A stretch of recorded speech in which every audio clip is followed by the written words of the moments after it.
Welcome to the Southern Steward Podcast, where we explore stewardship through the lens of our faith and the great outdoors. And welcome back, guys, to episode 5 of the Southern Steward Podcast. We're back after about a month hiatus there. It was a pretty busy December for us, and glad to be back in the studio, if you want to call it that, and recording some more podcasts for you guys. So, Kyle, how you been doing lately?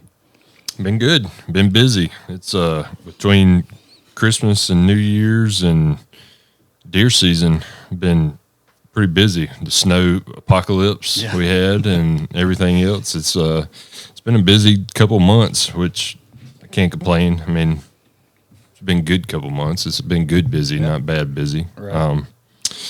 But yeah, just glad to be back, get going, try to get back in a swing of things, get a little consistency happening. Right. Yeah, these guys listening's probably done killed like 5 or 6 deer by now since the last time we recorded. I mean, well, I'll tell you, they've been doing better than I have. I'm over it all. Actually, we're getting a little bit ahead of ourselves, but I guess this is so this week we're going to do, or this episode we're going to do just a deer hunting or hunting podcast. We've yet to really do anything hunting. We've talked fishing couple times, and we did the story deal, and then with the bears and all, but we haven't done anything hunting, which is pretty dear to me and Will. It's part of who we are. But no pun intended. It said it's dear. Oh,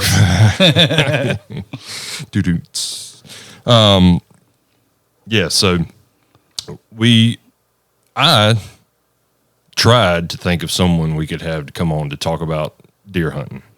And deer hunting is such a wide range of what it could be. You know, what are we going to talk about? So you get somebody, I mean, deer hunting is, the way I deer hunt is completely different from the way somebody else is going to deer hunt. We're not going to get niche enough to talk about like deep public land deer hunting or whatever, because I don't want to do that. I don't do that. Anyway, so it was hard to really narrow down what we want to talk about. So we just want to talk about what deer hunting is to us, or what hunting is to us. Even Will's got some duck hunting stuff.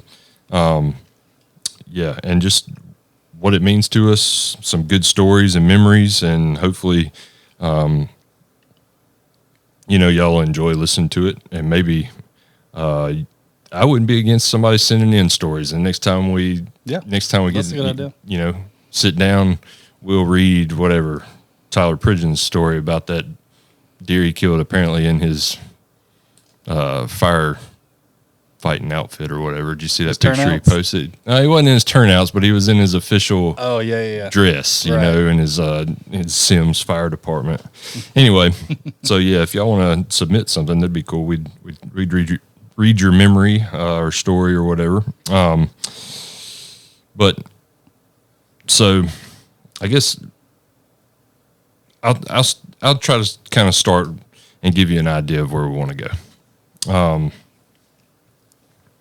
So deer hunting is, I've kind of built my life around it. The more I thought about what we were going to sit down and talk about or whatever, growing up, I thought I always wanted to try to make a living deer hunting. You know, me and you grew up in the age of like hunting TV getting real popular. Like Outdoor Channel blew up when we were little, and TK and Mike TK they were a little bit earlier than us, but I remember watching TK and Mike. But really Michael Waddell for me was it. Yeah. You know, when Michael Waddell came on, Realtree Road Trips, and then Bone Collector stuff, it was just like, man, that is what I want to be. Mm-hmm. And I remember just thinking, I don't know how I'm going to do it, but I'm going to make a living deer hunting one day. And there was ways I could do it. I just didn't. It wouldn't have been deer hunting, but I could have got closer than what I am. But as far as I'm concerned, I got as close as I could have for what I do. I have a dream job. I'm in the woods every day. I'm not always deer hunting, but when I want to go deer hunting, I can go. I've made my schedule to where I can go. So, and I'm salary, so technically it's like getting paid to deer hunt when I hunt on a Thursday afternoon. That's so, I do that with fishing. Yeah. So, and I just based my life and everything I do kind of around deer season. When me and Erica got married and we talked about wanting to have kids, it was just like, all right, well, we're not going to have a kid in deer season, right? We're not going to plan our wedding in deer season. We're not going to have a kid even though my daughter was born on opening day of bow season. So I messed that one up. And then my son is December 27th. So both of them hit deer season. But we talked about it. But it just literally everything. When I'm at work, I work in forestry and doing land management stuff. So I work for other landowners, and that's all I think about every day when I'm at work. When I'm walking around somebody else's property, is how I would hunt this, how they should be hunting this, or what have they killed here, or this or that or the other. It's pretty much, it's always on my mind, and especially this time of year, we're in the rut, and it's just. We've had a long, hard hunting season, and it's finally getting good. So just wanted to kind of share some stories with y'all, hopefully to entertain y'all, and maybe you can relate to a lot of it.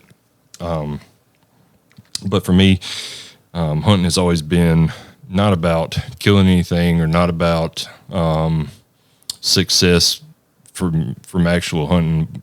For me, I've always been blessed with good places to hunt. We've always had places, well, I should say good places to hunt with a lot of deer, not necessarily giant deer. Growing up, when my dad worked for Scott Paper Company, they had Scott owned it, but they let their employees hunt it on the river in Stockton, and they had a huge house, and all the kids, we all got to, we stayed at the lodge or the little house or whatever, and our dads hunted. And that was the atmosphere I grew up in. It was this hunting camp atmosphere. We're running around doing our own thing, fire pits, and everybody just hanging out in this whole family camp atmosphere. And that's always the way I've wanted to keep it.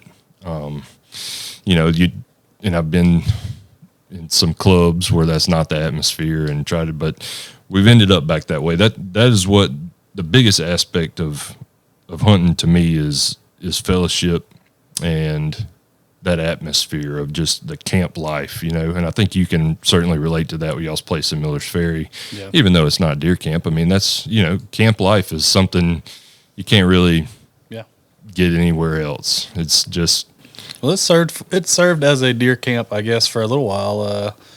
When I was young, unfortunately, I was kind of too young to really hunt. Yeah. But we were in a club up in Pineapple for a year or two.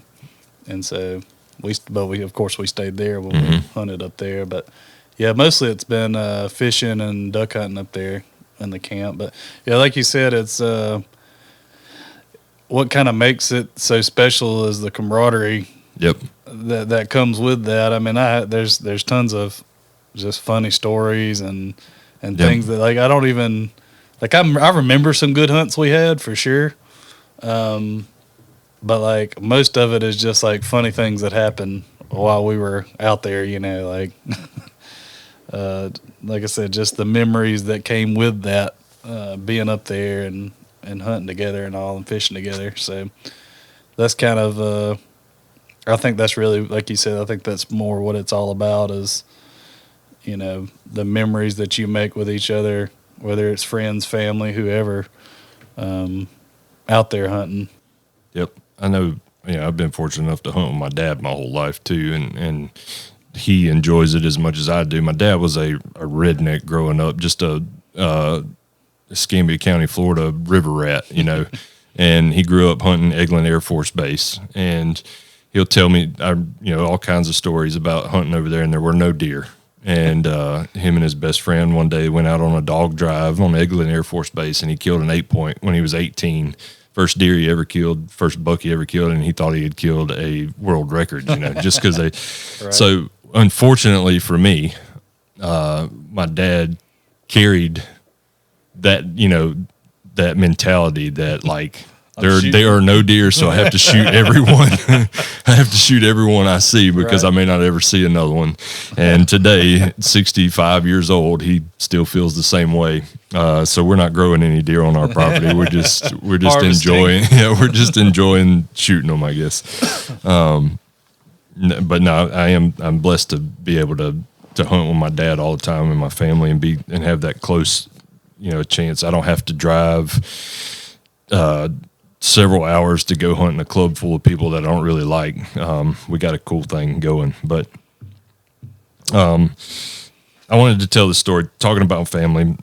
My dad, like I said, he was a opportunistic hunter, but his brother, my Uncle Danny, who is a little older than my dad, he's the one that really taught me to hunt. My dad always exposed me to it, but my uncle really taught me to hunt. And so when my uncle started working for T.R. Miller in Bruton, Alabama, he got access to this 50,000 acres in one block. They have it's like they take clients out there to hunt. It's like trophy managed 50,000 acres in one chunk, which is a huge piece of private land. I mean, it's kind of unheard of. Well, they let some employees of whatever, I guess a certain status, get to hunt it. And they, of course, on a managed property that big, you got to kill a bunch of does. So, and I'm probably 14 when my uncle started working there, which is pretty impressible. Is that the right word?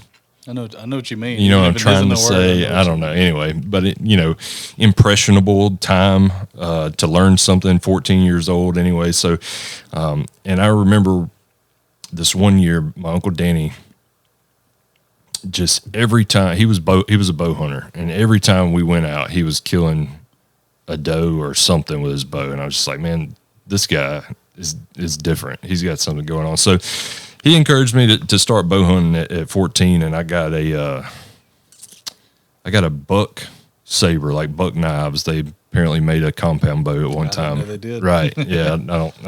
It was probably close to Fisher Price. Right.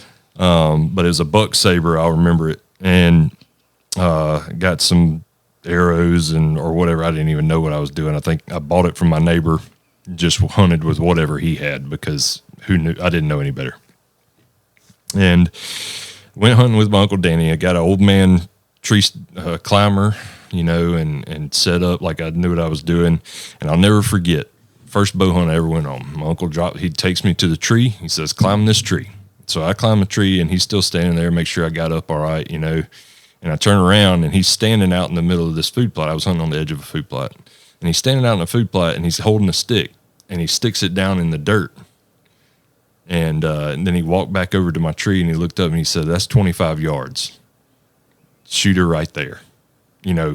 Just telling me yard is like giving me an idea because I didn't have rangefinders back then or whatever. So anyway, I thought about that or whatever. He leaves, and however minutes later or hours later, whatever, a doe walks right to that stick. I'm talking about stands right over the top of it eating. And I'm just like, my uncle's the greatest hunter. Right. He tied this deer up for me. Yeah. And I proceeded to shoot 5 arrows at that doe and didn't cut a hair. But that doe, I'll never forget thinking when that deer walked right to where I was like, man, how did he know? How did he know she was going to walk right there? And really, it was just coincidence. But from that moment on, I thought my Uncle Danny hung the moon as far as bow hunters went. And I'm surprised you got that many shots off. Man, I'm just you know how you get just shook up. Yeah. Don't even know what you're looking at. Right. Just looking through the peep and past the sights, and there's a deer down there, But yeah, and after that, and hunting with Uncle Danny for a while, we had a competition one year on this, and I got to hunt this place with him pretty often back then. And again, they wanted us to kill a doe every time we went because they had a quota they were trying to meet. So me and Danny got into a little bit of a contest, and 1 year with our bows, I killed 17. Golly. Yeah, this was before they put in before we had, like limits. Right. I killed 17 with my bow, and 4 of them were bucks. And Danny killed 19 with his bow. Didn't run out of deer meat that year. No, we didn't. Made a lot of sausage, but that was kind of, and I wouldn't do it anymore. But for me I think I was 16, 17 years old when that was happening, and it was just a special thing because it needed to be done for the property. They had to kill a bunch of does to keep it in check or whatever. And those opportunities have come and gone, but I will never forget just like the memories with my Uncle Danny. Now he's had neck surgery this year. He's 60, he may be 70 now, but he hunts with a crossbow now when he gets a chance to, and it's out of a shooting house. And I look at him and he still loves it. He still wants to go do it as much as he can, almost to the point where it's hazardous to him because he can't get around anymore. But I'll never forget those times with Danny and starting out early bow hunting, and really is what kind of made me stick with it the way I have today. I don't know. I don't want to talk the whole time, even though I have. So, no, I've got a lot of stories. Do you want a deer hunting or you want a duck hunting story? You got it, man. Whatever. All right. Since we're on deer hunting, I'll go with deer hunting. I'll embarrass my brother with this one. He was our first episode interviewee on our first episode, so I think he claims he's listened to the other ones, so maybe he'll listen to this one because I'm about to talk about him. I'm trying to remember how old we were. I think I was somewhere around like probably 18 or 19, somewhere in there, 18, 19, 20. So, Chris was like late 20s and, or mid to late 20s. And, so we hunted this place down on the river, and it had like a small clear cut, kind of in the middle of the property. And there's a lot of deer, especially bucks, that hang out on this clear cut. And so it's going to be 2 stories in one here. Well, one of the first times that we went down there, I think it was early January or so, but I had to go. So there was 2 roads. The road forks, right? And it goes around this clear cut. Well, if you go left, you go up on top of the hill. You go right, it kind of drops down, and it's kind of a long walk to where I was going, which is on the right. But basically, the way it turns out, there's a ladder stand at the top of the hill if you go left, and he goes and sits in this ladder stand, and where he's looking is kind of facing the road that I'm walking down. And so, and the clear cut's in between. And the clear cut was kind of a newer clear cut, like 2 or 3 years old. So it was like perfect. Like you could see stuff, like stuff would lay up in it, but you could still see them and shoot them. And so, one morning, it's like breaking daylight, and I had like just passed, like basically where he's looking. Like he could have seen me if it was enough daylight when I like walked by on the road. I had just gotten by there, and like I'm not even like close to my stand, and I just hear kapow, and like I'm like, it feels like, when somebody shoots, especially toward you, like in your general direction, like you feel like you're in danger. Yeah, like I felt like he was on top of me. Mm-hmm. So like I'm not even close to my stand, and so like I call him. I'm like, I'm assuming that was you. He's like, yeah. He's like, I just shot a good 8-point, and I'm like, do I need to even go sit? He's like, yeah, you just go ahead. So I went and just sat, and like, I ain't see nothing, and like it gets like 8 o'clock, 8:30. I'm like, let's just load the deer up and go, like, because I'm mad because he don't even get in the stand good. Yep. He literally just sat down in the stand, and so there's a big 8-point out there, and he killed him. And did y'all draw straws to see who sat there? It was his. He wasn't gonna let me sit there. It was his spot. Big brother took over. Yeah, I was down. I was on down when in my climber. All I killed down there was a bobcat. But so that took place, and then later on, same clear cut, same situation. I'm going in the same area, except this time I actually get down there and I'm sitting down. Well, I'm sitting in my stand, and it's early in the morning. Like I said, they love that clear cut first thing in the morning. Well, it was early in the morning, and I hear a gunshot. And like where he's sitting is kind of, I'm still not too far away, so it's fairly loud still. And so he shoots. I'm like, well, maybe he got him one, And it's a few seconds later, pow, another one. I was like,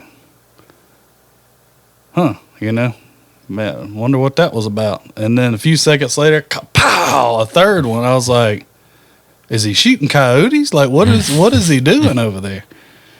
And so I give it a minute or whatever, and I was like, are you shooting? I think I texted him. I was like, you shooting coyotes? He's like, no. I missed a big one. And come to find out, he said it was the biggest deer he'd ever seen. Always is. Comes out in the clear cut. Mm-hmm. And he shot once. Deer didn't move. He shot again. And at this point, the deer's kind of looking around like, what's going on? Like, he walked a little bit, stops, and he shoots a third time and misses a third time, and then he's off into the woods. Mm. And so afterwards, of course, I'm ragging him for missing the big deer. Right. And he's like, my gun had to been off. Now, your gun wasn't off. You was just shaking because there was a big deer up there is what it was. And he went and shot it, and he claims that it was off. Yeah. I still doubt it. Oh, he shot it by himself? You didn't go. Yeah, I wasn't there when he went and shot. I think he just got to shaking and missed it, but he's going to claim that it was off. The gun was off. Sure. But he missed the biggest deer he's ever seen 3 times in that clear cut. It might have been off. I don't know. We'll see. It just so happened that he hit the 8 point, which that was a good 8 point. But then the biggest deer he's ever seen comes out there and he misses it 3 times. That's true. So, well, my dad used to shoot it was like a Remington 720, I think, like a Bushmaster. It was a semi-automatic loading 270, so it had a little clip in the bottom, and it was semi-auto, but it wasn't like AR style or nothing. I'm still talking walnut stock and all, basically, or at least foregrip and whatever. Anyway, you know what I'm talking about. But it was the same rifle he hunted with when he was young and doing, that probably killed the 8 point with in Eglin. But up until 10 years ago, he hunted with that rifle in like the same scope. It was like a 3-9 by 40, just an old Tasco or something scope. Nothing. But he wouldn't never change. It's just what he shot. And I swear, every time he shot that gun, it knocked the scope off. It had got to a point. I don't know if his rings were loose or what, but he'd shoot and miss deer all the time. We'd go sight in his rifle, and it always would be off. And he used to climb a rifleman stand is, or like a Warren Sweat. I think Warren Sweat was more. It's the old face the tree stand, and you got the Is that the one with a little metal seat? Yeah. Okay. Yep. One of them had a little metal seat on it, I think, that you had a wing nut. And yep, that's it. Okay. Yeah, had the little boomerang arms that goes around the tree and a wing nut that you. Yeah. Yeah. All right. So that's what he climbed forever. I mean, at one point, my dad's like pushing 300 pounds, and this tree stand's 40 years old, and it's just a piece of plywood and aluminum, basically, is all it is. Never wore a harness. Anyway, I've since talked him into being better. But when he climbed this tree stand, he didn't have no pull rope. He wasn't pulling a rifle up with him. Or once he got up there, he'd set that rifle across his lap in front of him. So when he climbed, it was constantly just clanging the whole time up and down the tree. And then of course he'd shoot and miss. You can ask my uncle. That man has missed more of the quote biggest deer he's ever seen than anybody you'll ever know. And I'm gonna rag him quite a bit because I always do, and he ain't listening to this anyway. But I keep telling my wife that I want to go to his safe and get that Bushmaster out of it. I know it's called a Remington. I'm pretty sure it's Remington Bushmaster because they had a Wingmaster and this was the Bushmaster, right? Anyway, I'm going to get it and put a new scope on it. And I'd like to try and kill a deer with it just to say that it wasn't off, you know. But, wasn't the gun. Yeah, but we finally got him a nice 308 with a nice scope on it, and he's deadly now again, which really to my detriment. Right. Now that he's actually maybe give him the old gun for a little while. Yeah, just let him have it. But yeah, anyway, duck hunting. Give us something. So one that I don't know why I remember this so well, but I thought it was funny at the time. So and it really don't have much to do with killing ducks, but it has to do with hunting them anyway.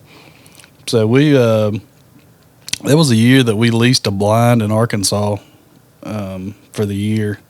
So every other weekend, it was 2 groups of us. Every other weekend we'd go to Arkansas duck hunting. And it was a blind. It was out in a rice field. It wasn't flooded timber or nothing. It was in a rice field. And so, you know, you got to drive the 4-wheeler around there and basically take turns taking people out to the blind. But the dog just runs behind. It's a long run, but the dog run behind the 4-wheeler, right? And so this is about the 3rd or 4th time we've been there. So the dog's been there plenty of times. But off to the left side of the 4-wheeler, and I mean, you got to think too, this is early in the morning. Like, you know, we're set up for a good hour before the ducks ever daylight ever hits, you know. So, you know, it's probably 3 o'clock in the morning when we're heading out to the blind. But the dog runs behind the 4-wheeler. Well, to the left, as you was driving, to your right was the field. To the left was a big old irrigation ditch. It's like 10 foot deep, you know, deep ditch. You don't want to fall into that, you know, steep banks, not good. Well, we get to riding around there, and it's kind of a C shape that you got to make to go to the blind. You kind of start out at the bottom and come up and come around, kind of like I said, drive like a C shape. Well, when we get on the left side of the C over there, all of a sudden look back, the dog gone.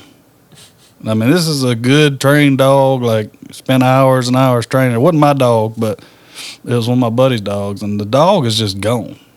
And we're like, did she fall in the irrigation ditch? Like, we go back looking for her.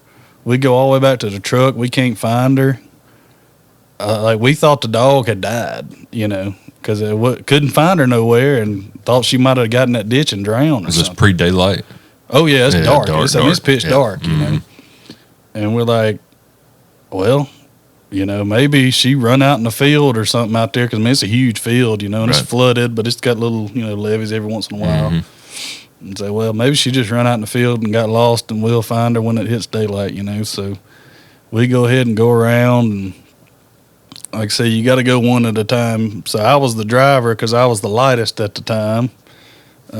Probably that's not the case anymore, probably, but I was the lightest at the time, so I was the driver so that we wouldn't sink too deep in the mud. We're going out there on the 4-wheeler. You get too much weight, you sink and can't go nowhere. So I would drive, and I'd drive one at a time out there. Well, I got the first one, and we went out there, and we get out to the blind, and the dog is sitting on a dog stand waiting on us. She, instead of going all the way around, she said, took a shortcut. She said, I've been here before, and she went directly right through the rice field all the way to the blind and sat down. Y'all got there, and she said, what the heck took y'all so long? And we had been looking for that dang dog back there for I don't know how long, and she was at the blind waiting on us the whole time. She knew what to do, just what to do. How about that? This is a way more recent story, but you ever hear the saying, you know, hunting brings out the best and the worst in people? Mm-hmm. Well, I have such an account from this past weekend. So I'll start with the best. I was sitting with my daughter Friday afternoon. We finally made it up to the camp after the snowstorm or whatever, and against Alabama Department of Transportation's we made it to Evergreen from Saraland or Satsuma, which is, you know, we had to go a long way around. We went up to Grove Hill, hit 84, and went all the way through Monroeville and over that way, a long way around. Anyway, made it up there, and then sitting Friday afternoon. Brooklyn is killed a spike earlier this year. She's been shooting good, and she said she wanted to kill a buck. She didn't want to shoot a doe. She just wanted to keep going up from where she'd been. So I said, all right, well, it is pretty close to the rut, but still, you gotta, I'm thinking if a deer does come out, it'd probably be running. This is going to be tough to do. Well, lo and behold, we're sitting on a food plot in a shooting house at 4:00, broad daylight. This 2-year-old 8-point comes out and goes right to the feeder. No interest in the 6 does that are standing out there. Just right to the feeder, turns broadside, just ready to die. Couldn't happen any better. And she gets up, gets on the rifle, and she's looking at it. And we're talking. You ready? Yeah, she's stone cold, no problem. And shoots him, and he jumps up and mule kicks, and like a good hit, just like he's supposed to. And after that, Brookie jumps up out of my lap and turns around and looks at me like waiting on my confirmation, kind of. And I was like, I think you got him. And she's like, I did. And I was like, yeah, I think you got him. She said, I killed him. She's all excited. And man, it was just melting me. I was just melting. And then, you've seen the video of tracking it and recovering it. Just an awesome day. The best of me, the best of Brooklyn, as far as I'm concerned. It was awesome. It was a cool thing. She was excited, and it was an awesome first buck, I guess. Spike was a buck, but this is a pretty cool thing. Pretty cool opportunity for her, whether she realizes it or not. So that happened on Friday, and kind of rode that high throughout the weekend. But Saturday, I hunted Saturday morning, and I actually this is the first buck I saw all year was Saturday morning, and he chased the doe right by my stand at 5 yards, and I slung an arrow at him, but he was gone way before my arrow got there. But anyway, I did see a good buck. That's not part of the story that I was going to tell.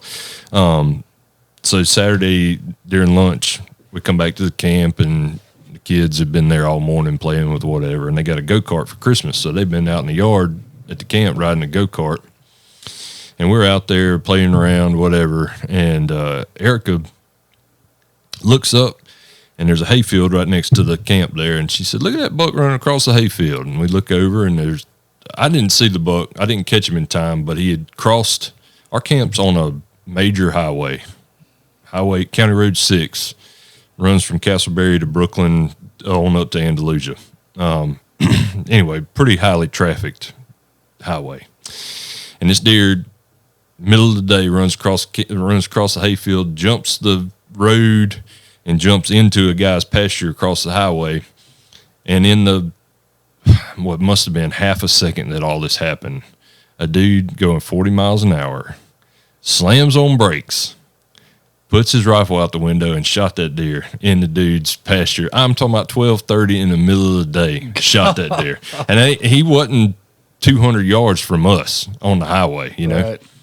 Broad daylight in front of God and everybody else, didn't care, just did it, So me and Erica happened to be sitting right there on the Ranger at the camp, and I said, come on, we'll ride over there, just to see what this guy has to say for himself, So we hop in and go over there, and I was like, well, did you get him? And this guy, and he's shaking. This guy, he was shaking like excited. I don't know if he was nervous. I don't know if he knew what I was going to say or thought or whatever. I don't know. And he's like, yeah, man, I got him. And he's like, is that so-and-so's pasture right there? And I said, yeah. And he's like, oh, okay, good. I'm his pastor. I don't think he'll care. Oh, my gosh. and me and Erica just look at each other kind of in disbelief, and I was just, and we didn't really say anything to that because we were just thinking, what? And he's like, and the next thing coming out of that guy's mouth was just like, man, I hate to ask you this, but will you help me load that thing up? And I was just like, well, yeah, I guess I want to see what kind of deer he was. So we go, we pull down this guy's driveway that owns the pasture, and this is my across the street neighbor at the camp. That's how you split churches. I don't know, man. The more I get to learn about that area up there, I think it just might be he might be a church of outlaws or something. Right. Anyway, we pull in this guy's driveway, and he's out in the yard because he heard the gunshot. And we pull up, and the pastor hops out, and he's like, "Hey, such and such, I shot this deer. I hope you don't mind, And this guy's kind of his justification of shooting the deer is on the other side of the pasture is the land he leases to hunt. So the deer was running to my lease, so I just shot him, And the guy that owns the pasture, and he's like, "Well, yeah, you can go get him. You're shooting all my deer." The guy said that, and I don't know the pastor's response or whatever. Like, I wasn't trying to be in it. I was just kind of in disbelief, Right.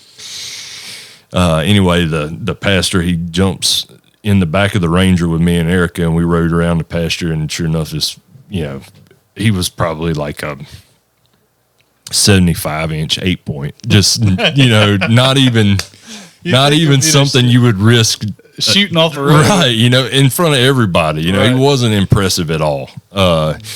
And we get over there, and I was like, "Yeah, there he is." And he's like, and the pastor, he looked at it, and it just keeps getting worse. Right. He's like, "Man, y'all want that meat?" And I was like, "Nah, I don't want it." And he's like, "Yeah, all right. Well, I usually just find somebody to donate them to." And I was like, "You shot him off the road to go donate them?" "Yeah, man, just go shoot a doe over a pile of corn if you're just going to kill stuff to kill stuff." And man, I don't know what church he goes to, but you got to wonder what that guy's testimony is. Wonder he don't have much of a witness. He didn't. Anyway, doing the Lord's work one drive by at a time. Oh, and I forgot to mention the guy that owned the pasture when he come out. He didn't come all the way out to the truck because he said he had the flu, and he looked pretty bad shape when we seen him. And he said, "Yeah, I'll go see." Once we're at the deer, the pastor says, "I'll go see if owner of the pasture wants it." I'm not trying not to use any names anyway. "I'll go see if he wants." Man, he looked in bad shape. Bless his heart. I just need to go check on it. Right. It's like, man, what? Anyway, so I don't know why the guy was shook up about killing the deer. Like, he was excited about it. All right. So another level to the story is from my camp, there's the pasture across the street. And then there's a bit of woods that belongs to a timber company that the pastor leases. And on the other side of it is 40 acres that my dad owns. That's cornfield. So the deer he shot had on camera, and he was running with a big 6-point, and then he was running with a 10-point. Well, the pastor reveals to us later that he's now killed all 3 of those deer. Oh, and just piling them up, man, just giving them away, killing them for no reason. So me and Erica are just disgusted at this point. This guy couldn't get any lower on our list. Right. And on top of that, claims to be a pastor. So hunting brings out the best and worst in people all in one weekend. But well, one thing you had said earlier reminded me of a story. My great granddaddy, you was talking about your uncle getting kind of older and hunting and all, and then you talk about your dad shooting stuff. But so my great granddad, when he was in his 80s, he still loved to go hunting, and so he was in a shooting house, and normally they put him in a shooting house, but come check on him every once in a while. But anyway, so he went down there and he shot, and so he come out and found my dad and my granddad and said, "I need y'all to help me find this deer. I just shot a big old buck down here." And they was like, "All right, well, we'll go help you find it," And they get down there and they find blood, and it's just a little bit, it's barely bleeding. And so they go tracking this deer through the woods, and it was, then they go through a thicket, and they down on their hands and knees looking for blood, and it's just one of those. I don't know if you ever been on one of those where you're just finding tiny specks of blood that you're having to follow. Well, they follow that thing for probably a mile and a half, it seemed like, and finally they get to it, and it was a big old doe laid up there. And he's like, "I thought you said it's a big buck." "Well, I thought it was." He had done laid up a whole doe, and they had done tracked that thing so far. Said, "We'd left it in the woods and we'd have known it was a doe." Man, I can't tell you the evenings since my wife loves to hunt, and she loves to shoot too. And I can't tell you the evening since me and her have been married that I have hands and knees blood trailed. I've done it. It's and some might blame it on that 6.5 Creedmoor. I know it gets a lot of flack, but it seems like every time I shoot one with it, they bleed and die fine. Right. But I don't know. I don't want to rail her too hard on here, but I think shot placement has a lot to do with it too. Yeah, it does. I did have one more story I wanted to tell. It happened in the same area that you're talking about, the preacher shooting out of the truck window. But when I lived in Andalusia, I went and turkey hunted the WMA just there south of Andalusia there. And if you've ever public hunted, especially turkey hunting down there, you know that it's if you hear one gobble, somebody else probably heard it too. But I had parked my truck on the side of this little road, and initially I'd hunted around one little field there in the morning and didn't hear nothing, so I walked on down this road, and I didn't see nobody parked or nothing. Well, then I hear one, gobbling his head off. I'm talking about any noise you could clap your hands together and that joker would fire off. And so I eased off the road and got on this little ridge, kind of looking down into this bottom where he was, and he was probably 150 yards from me, still up in a tree. And I'm talking about he was hot, gobbling. I mean, at the time I had just started turkey hunting, so I overcalled a lot to him, but every time I hit a yelp, just can't help it. He cut it off. Can't help it when they gobble like that. I mean, he's on fire. It was a great experience until I hear a truck pull up on the road that I stepped off of. I hear a truck pull up and the door shut, and I know he hears it. So I give a few yelps to say, I mean, you can tell when somebody's calling generally. Right. I give a few yelps to tell him, hey, I'm in here set up on this turkey already, That's what I'm thinking it's going to get. Right. Well, this joker comes walking through the woods in the bottom, about 50 yards in front of me.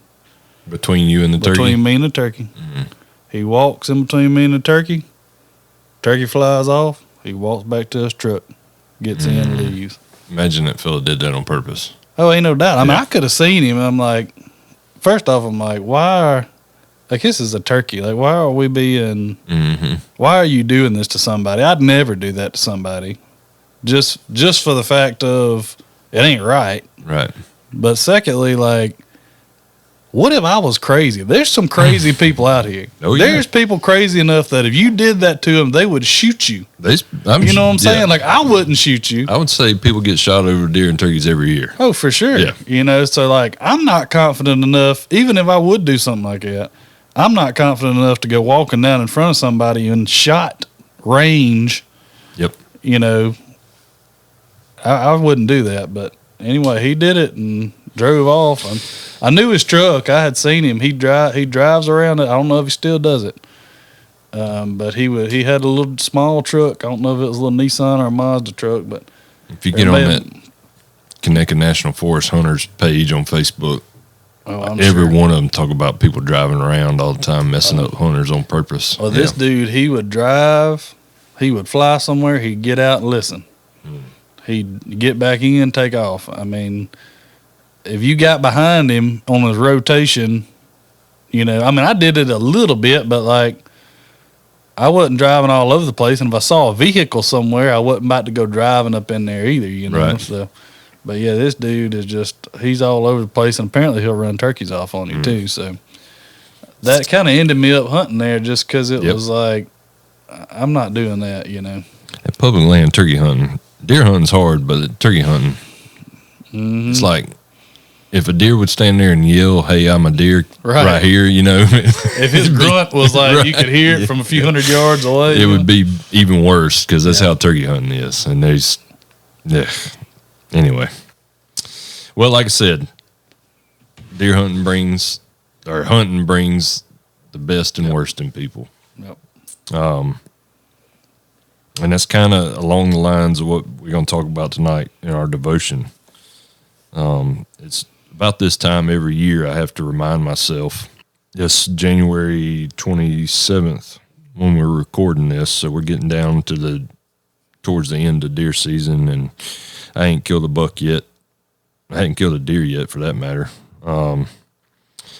And I'll get kind of worked up about it, and I'll start stressing out. And I try to remind myself that I'm just enjoying it, and Brooklyn killing that deer kind of helps. That's pretty good too. But I get bent out of shape about it, and I got a quote that Brother Jamie Harville actually. I heard it from him first, but he was quoting another guy, Alistair Begg. And Alistair Begg, in his sermon, was describing an idol, and he described it as this, that an idol is anything other than God that we regard as essential to our peace, our self-image, our contentment, or our acceptability. And it was a Wednesday night when Jamie read that to our students on our youth service, and man, when he read that, it was deer and hunting season. When he read it, and man, it just hit me like a sack of bricks. That an idol is anything we regard essential to our contentment, and I thought about it, on a Saturday afternoon. Cold, crisp, or any afternoon during deer season, cold and crisp, just deer moving, and I'm stuck doing whatever, and I'm discontent for sure. Or, the fact that I consider, deer hunting or being successful at deer hunting or whatever essential to my peace. I get stressed out. I get this anxious feeling about having to go, and I'm. That's just off subject, but I'm going to do away with cellular trail cameras because all they do is add to this for me. I just have to sit there and watch what deer are there when I'm not. It stresses me out, whatever. And the self-image and acceptability part, I don't necessarily struggle with that because I don't care what y'all think.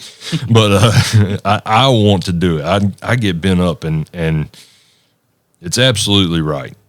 We don't, a lot of times, our hobbies, whatever they may be, we will struggle because of our pride to see them as an idol, but it don't take much for us to put X in front of God, whatever it is for you.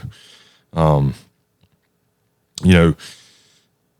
said it on this podcast before. It's not that God doesn't want us to have hobbies or have fun or to care about things. God designed us to care about those things. God put that love for deer hunting in me for a purpose, but it ain't for me, right? And I know we've talked about that thing. The book of James, chapter 1, verse 17 says that every good thing comes from above. And I don't think there's anything bad about deer hunting, unless you're a pastor shooting them off the highway. But I think we had to have that with some respect. There's a purpose for everything we have in life and everything God gives us, and we have to have some kind of perspective of that. So there was a few points that I've kind of come up with when we reflect on these things about your hobby, whether it's bass fishing, whether it's turkey hunting, deer hunting, whether it's your kids' sports or extracurriculars, whatever they may be, anything, or your kids in general. I know that, that's the thing. So my first question and reflection on this was, does your hobby define you? When people, what's the first thing people think about you whenever you're asked about, what do you think about Kyle White? Well, Kyle White loves deer hunting. Is that what I want my legacy to be? Kyle White loves deer hunting. Kyle's crazy about deer. My friends are. I laugh with my college group, in our college ministry. They know I kind of disappear from October to February. There's no really extra ministry going on from Kyle between October and February because we're at the camp every weekend. What you would want ideally when people ask, what do you think about Kyle? Well, Kyle loves Jesus. First and foremost, Kyle is seeking after God's will and this and that. and that there's a lot more that goes into that other than just tempering your need and all to fulfill your hobby. But anyway, there's something to think about. Another point here is what occupies your thoughts when nothing else is demanding your attention. This was actually a verse I read tonight in our man church thing. This is something that may sound a little over the top almost, but in our free time, you can't want to get closer to God, and you can't want to stay in God's will and grow spiritually, but not put any effort into it. And tonight in man church, while we were talking about temptations and lust and all that stuff, Philippians 4:8 says, "Finally, brothers, whatever is true, whatever is honorable, whatever is just, whatever is pure, whatever is lovely, whatever is commendable, if there is any excellence, if there is anything worthy of praise, think about these things." This is a pretty big charge, I think, for what we're talking about. Again, I don't think God doesn't want us to have fun and think about these things and do it. But if all I can think about on Saturday night is, can I squeeze a hunt in before Sunday morning church? Or, well, they won't miss me this one Sunday. Or Wednesday afternoon, I'm going to go hunting instead of, if I'm trying to plan out how I can squeeze this in front of God.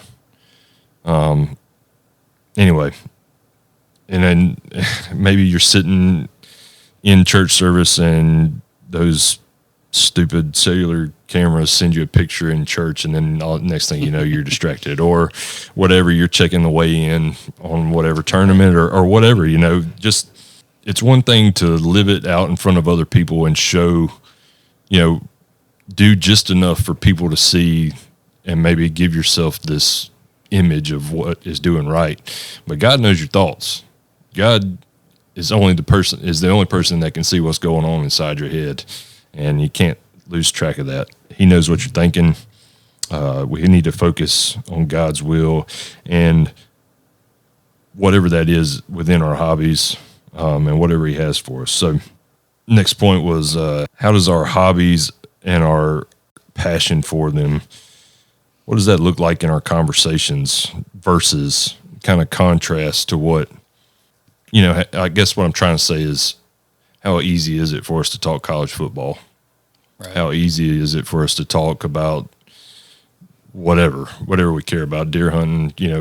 Me and you just sat here for 45 minutes and talked about hunting stories that we didn't plan. Right. It just comes naturally. We just sat here and talked down. More we can, right. Yeah. Do we have conversations about Jesus flow from us that easy? And I'd say no, certainly. I mean, we arrange one night a week where we can sit down with a group of men and come and talk about it.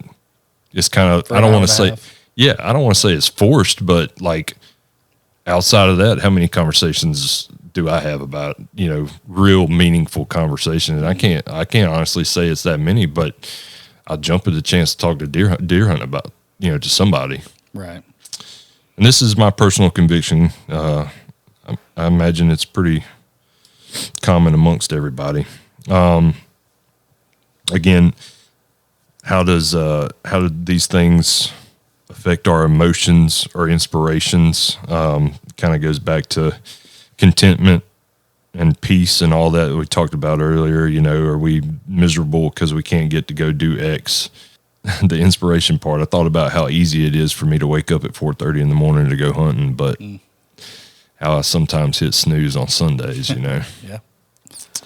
That's a big toe stepper there too. What's your inspiration and what it should be? And this last one I thought about was money. How does it, I don't care if you hunt public land or if you fish from the bank or if you, if you ride a mongoose from Walmart, right. Whatever your hobby is, however cheap you think you're doing it, you're still spending money, and usually quite a bit to do anything nowadays. I mean, if you pay a hunting lease and buy a gun and corn, God.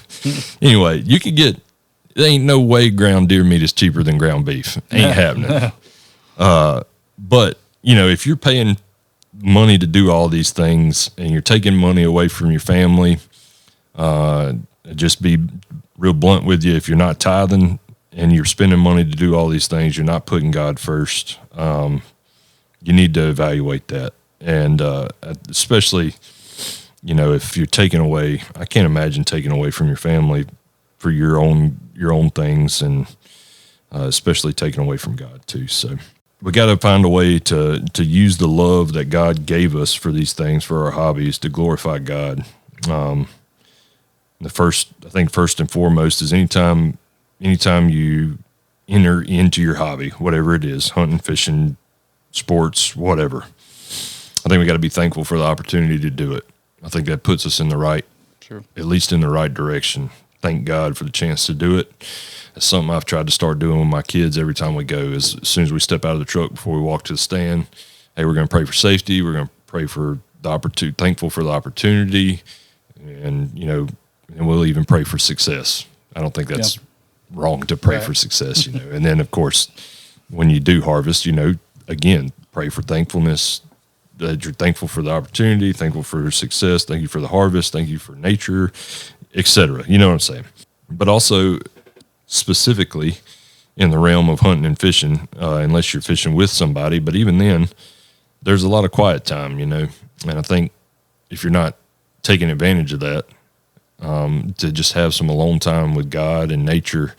One of my favorite things about Jesus' ministry is every time the crowds got too tough on, Jesus would, when he's going from town to town, and every now and then he's healing people, and he's got these big crowds around him, but he doesn't really want to heal everybody. What he wants them to do is to hear what he has to say. So you'll read often throughout the gospel accounts of his ministry, at the end of the day, he'll slip into the wilderness. He'll retreat to the wilderness to get some time alone or whatever. And I was just like, man, that's my favorite part, because I can relate to that so much. There's all this hustle and bustle of the week and stress about this and that, and then we can go and just be alone and not have to hear anything going on, but you are missing a golden opportunity to talk to God and to hear from God. There's no distractions. You got Instagram and you got everything. Is TikTok still a thing? Is it back? For now, yeah. It's back. Well, you can still have TikTok in the woods, I guess. But if you're doing that, you're missing a golden opportunity to talk to your Father and to hear what he has to say to you. Other ways we can glorify God through our hobbies is just, if you got kids, show them and teach them the values that you have and why we have them. So, like I said, we're praying and thanking God for the opportunity. We have to show our kids that there's more to what we're doing than just for our own enjoyment. But also, I think outreach. If you don't have kids, there's a lot of kids that want to be involved in these things, in your hobbies or whatever. Just find a way to glorify God through your hobby. Obviously, I think this one is probably the broadest statement. It can go with anything that you like to do. Use it as a conversation starter to introduce the gospel. I think as crazy as people are about college football, everybody can relate to college football in the South. Man, use your knowledge of college football to start a conversation or relationship with somebody so you can introduce that person to the gospel. Yeah. But we got to be deliberate about finding ways to glorify God with these things that he's given us. And it's not, he didn't give us a love and a passion for our hobbies so that we could put them in front of him and care more about them. So just be careful and make sure you have the right perspective of those things. Well, and I think a lot of times it also makes us actually better at whatever our hobbies are. I know from my experience, back in probably 2016, 17, my identity was probably found more in tournament fishing than it was in the Lord at that time. And so, the lows are really low at that point. There was a 1 year, it was kind of a tough year on us, tournament wise. We just, it was one of those. There's some years where every decision you make is a good one, and there's some years where every decision you make is a bad one. And when that's the case, when you have those bad years and your identity is found more in your hobby than it is Christ, it kind of makes it real tough on you. Like you're pretty down in the dumps, you know. And it also, from my experience, tends to put more pressure on you. You have a lot more pressure on your shoulders. Whereas, you know, if your identity is in Christ, it makes me, like tournament fishing, for instance, I fish more relaxed. My identity is not found in fishing. My identity is found in Christ. And so, you know, fished for 3 hours to start the day and ain't got a bite. Used to, I kind of panic a little bit. Mm-hmm. Like, oh, we better do something, you know, like, but when, you know, with my identities in Christ, I'm like, well, you know, I take in, you know, well, what have we been doing? Okay, well, we'll swap it up and do this. And it's just, but it's that mindset of you're not pressing. If you start pressing, you're going to mess up. Like you're going to make bad decisions when you start pressing and you start feeling the pressure, you're going to make bad decisions. But if you're, you know, loose, I guess you'd say, right? You're going to make better decisions. I think it's the same thing could be said for... If you have that mentality that in the big picture of things, this ain't that big of a deal. If I don't catch a fish today, that's fine. Yeah. We'll get them next time, you know? Yeah. And like you're still competitive. Like, you know, I still want to win. I want to win every tournament. And I'm going to try my best to win every tournament. And I'm going to try to make the best decisions I can.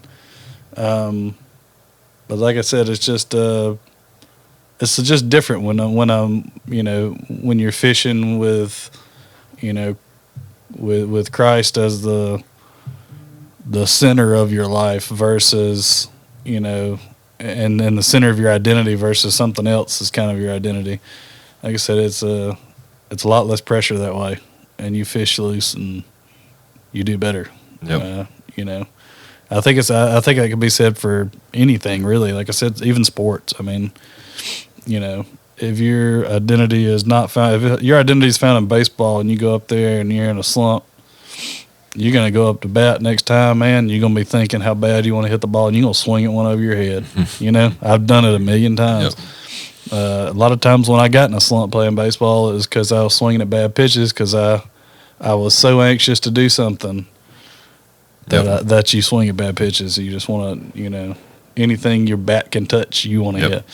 And so, but yeah, like I feel like if your identity is found in Christ, and you know, if I strike out right here, what does that have to do with my eternity? You know, it's a hard place to get sometimes. It takes a level of maturity to get there. Yep. But man, it's a relieving thing. It takes a lot of weight off of you. It does. And you know, like I said, in the big picture, you know, I can't imagine like a college baseball player kind of finding that mindset. It'd be tough. It'd be a tough thing to do because it is tough. College athlete at that point, he's thinking, this is my life. You know, you know what I mean? Yeah. But I mean, for us sitting here today at 33 or 35 years old, or you know, the big picture, none of that stuff really matters. You know, what matters more about all of that is how we present ourselves to people watching, more so than success or unsuccess. So, yep. So, just keep God in the front of everything, guys. Just remember that you got a purpose in everything you do, and that purpose, as far as God is concerned, is not ever for you to be in the top or to be promoted in any way.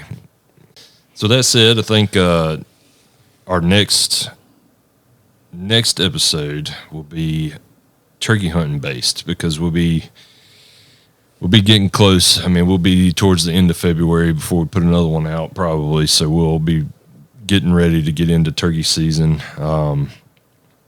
If y'all got some hunting stories y'all want to share. Again, we'll make a plug for this. Y'all got hunting stories or turkey stories or pictures or whatever, share them with us. We'd like to talk about them. If you got something to share, I think it'd be a fun thing to do. So, you got anything else?